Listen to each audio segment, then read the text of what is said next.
නගරය කියන්නේ නිකම්ම ගොඩනැගිලි ටිකක් විතරක් නෙවෙයි නේද? ඒක අනාගතය වෙනුවෙන් කරන දෙවන්ත ආයෝජනයක්. ඉතින් මේ විග්‍රහයෙන් අපි බලන්න යන්නේ මීට අවුරුදු 2400කටත් කලින් අනාගතයේ දිහා බලලා අනුරාධපුරේ වගේ මහා නගරයක් නිර්මාණය කරපු පණ්ඩුකාභය රජතුමාගේ පුදුම සහගත සැලැස්ම ගැනයි. හිතන්න බලන්න අද කාලේත් අවුරුදු 50ක් එහාට සැලසුම් කරන එක කොච්චර අමාරුද? එහෙම තියෙද්දි සියවස් ගණනාවක් පවතින නගරයක් හදන්න අවශ්‍ය දැක්ම, තාක්ෂණය සහ ධෛර්යය මොන වගේ වෙන්නේ නැද්ද? මෙන්න මේ ප්‍රශ්නේ තමයි පණ්ඩුකාභය රජතුමාගේ මුළු කතාවම හරය. හැබැයි මේ දැවැන්ත නගර සැලැස්ම පටන් ගන්නෙ මාලිගාවකින්වත් සටන් බිමකින්වත් නෙමෙයි. ඒක පටන් ගන්නෙ තමන්ගේ ජීවිතේ බේරගන්න හැම මොහොතකම සටන් කරපු තරුණ කුමාරයෙක්ගෙන්.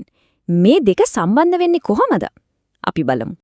ඉතින් මේ වගේ මහා පාලකයෙක් බිහි වෙන්න කලින් එතුමා මුහුණ දුන්න අභියෝග මොනවද? අපි කතාවේ මුලටම යමු. උපන් දා ඉඳලා මෙතුමාගේ ජීවිතේ තිබුණේ නූලෙන්. Tamanගෙම මාමාවරු තමයි එතුමාව මරන්න හැදුවේ. මේ මරණීය තර්ජන මැද්දේ එතුමා හැම පියවරක්ම තිබ්බේ බොහෝ පරිස්සමෙන්. ආයුධ බලයට වඩා ඥානයේ බලය විශ්වාස කරමින් එතුමා මේ හැම බාධකයක්ම එකින් එක ජයගත්තා. මේ ගමන දිහා බැලුවම පේනවා හැංගිලා හැදිච්ච කොල්ලෙක් තමන්ගේ හතුරන්වම පරද්දලා රජකමට එනවා. මේක නිකන් බල යතට ගන්න එකක් නෙමෙයි. මේක දුෂ්කරතාවලින්ම නායකයෙක්ව ගොඩනගපු හැටි පෙන්නන කතාවක්. හොඳයි. ජීවිත සටන දිනුවට පස්සේ එතුමාට තිබුණු ඊළඟ අභියෝගය තමයි රාජධානිය. බලයට ආපු ගමන් එතුමා මුලින්ම බැලුවේ අගනුවර දිහා. හැබැයි එතන තිබුණේ මහා නගරයක් නම් නෙමෙයි. එක පැත්තකින් තිබුණේ අනුරාධගම. ඒ කියන්නේ කිසිම දියුණුවක් නැති පොඩි ගමක්. අනෙක් පැත්තෙන් එතුමාගේ ඔළුවේ තිබුණේ අනුරාධපුරය. ඒ කියන්නේ ආරක්ෂිත ශාස්ත්‍රීය මහා නගරයක්. ඉතින් මේ හීනය ඇත්තක් කරන්න තමයි එතුමා වැඩ පටන් ගන්නෙ. ඉතින් කොහොමද මේ දැවැන්ත දැක්ම යථාර්ථයක් බවට පත් කළේ? අපි බලමු අනුරාධපුර මහනගරේ මුල්ම සැලැස්ම මොන වගේද කියලා. මේක නිකම්ම අහඹු විදියට කරපු දෙයක් නෙමෙයි. හරියටම පියවරින් පියවර සැලැස්මක් තිබුණා. මුලින්ම නගරේ සීමා ලකුණු කරනවා, ඊට පස්සේ ආරක්ෂාවට දියගලක්, ඊළඟට දොරටු 4යි, පාරවල් කිකයි, අන්තිමට මිනිසුන්ට විවේක ගන්න උද්‍යාන, පොකුණු. මේක හරියට නූතන නගර සැලසුම් ශිල්පයක් වැඩ කරනවා වගේ නේද? මේ තමයි එතුමාගේ දර්ශනය. නගරයක් කියන්නේ මිනිස්සුන්ට ඉන්න තැනක් විතරක් නෙමෙයි සතුටින් ජීවත් වෙන්න පුළුවන් තැනක් වෙන්න ඕනේ. ඒ නිසා තමයි ආරක්ෂාවට දියාගල් හදද්දිම ලස්සනට උද්‍යාන හදන්නත් හිතුවේ. ආරක්ෂාවයි සුන්දරත්වයයි දෙකම එකට. හොඳයි. නගරයකට තාප්පුව දොරටු පාරවල් හැදුවට විතරක් මදි නේද? ඒකට පණ දෙන්නේ ඒකේ ජීවත් වෙන මිනිස්සු. ඉතින් මේ මහා නගරයේ මිනිස්සුන්ගේ ජීවිතේ ලේසි කරන්න පණ්ඩුකාභය රජතුමා හදපු සමාජ ක්‍රමය අන්න ඒක තමයි ඇත්තටම පුදුම හිතෙන කතාව. හිතන්න දහස් ගාණක් මිනිස්සු එක තැනක ජීවත් වෙනකොට කොච්චර ප්‍රශ්නෙන්ද පුරනන්ද? කුණු ප්‍රශ්න, ලෙඩ රෝග මේ හැමදේම කළමනාකරණය කරන්න විධිමත් පද්ධතියක් ඕන. එතුණා මේ අභියෝගයට මුහුණ දුන්නේ කොහොමද? මෙන්න මේක තමයි එතුමාගේ දැක්මේ තියෙන පුදුමම දේ.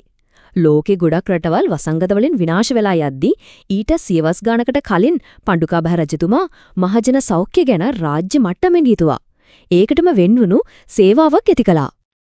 බලන්නකෝ ඒ ක්‍රමයේ විස්තර. නගරේ පාරවල් පිරිසිදුව තියාගන්න විතරක් 500ක්. ඒක කොච්චර ලොකු ගාණක්ද කියලා හිතන්න. ඒ විතරක් නෙමෙයි මියගිය අයව ගෞරවාන්විතව භූමි දානය කරන්න, ඒ වගේම ලෙඩ රෝග පැතිරෙන එක නවත්තන්න සුසාන භූමි බලා ගන්න තව 150ක්. ඒ වගේම නගරේ පොදු වැසිකිලි පද්ධතිය පිරිසිදුව තියාගන්න තවත් 22ක්. මේ ඉලක්කම් වලින් අපිට පේන්නේ මේක නිකම්ම අදහසක් නෙමෙයි, මේක කොච්චර හොඳට සැලසුම් කරලා ක්‍රියාත්මක කරපු දැවැන්ත මෙහෙයුමක්ද කියන එක. හැබැයි එතුමාගේ දැක්ම නගරේ පිරිසිදුව තියෙන එකට විතරක් සීමා වුණේ නැහැ. නගරේ ජීවත් වෙන හැමෝම ගැන එතුමා හිතුවා. ඒ නිසා මිනිස්සුන්ට රෝහල් හැදුවා. ඒ විතරක් නෙවෙයි. විවිධ ආගම් අදහන විවිධ ජන කණ්ඩායම් වලට තමන්ගේ සංස්කෘතියට අනුව ජීවත් වෙන්න වෙනමම ප්‍රදේශ වෙන් කරලා දුන්නා. ඒ කාලේ හැටියට මේක ඇදහිය නොහැකි තරම් ඉවසීමක් සහ ජීවනියක් පෙන්නපු ප්‍රතිපත්තියක්. ගොඩනැගිලි සමාජ ක්‍රම මේවා කාලයත් එක්ක වෙනස් වෙනවා. හැබැයි පණ්ඩුකාභය රජතුමාගේ එක නිර්මාණයක් තියෙනවා. ඒක අදටත් අපි අතරේ ජීවමානව තියෙනවා. ඒක තමයි එතුමාගේ උරුමේ කිරුළ වගේ. වැව මේක නිකම්ම වචනයක් නෙමෙයි. මේක තමයි වියලි කලාපේ ජීවනාඩිය. ගොවිතැනට නගරේ මිනිස්සුන්ට අවුරුද්ද පුරාම වතුර දෙන මිනිස්සු හදපු දැවැන්ත ජලාශ.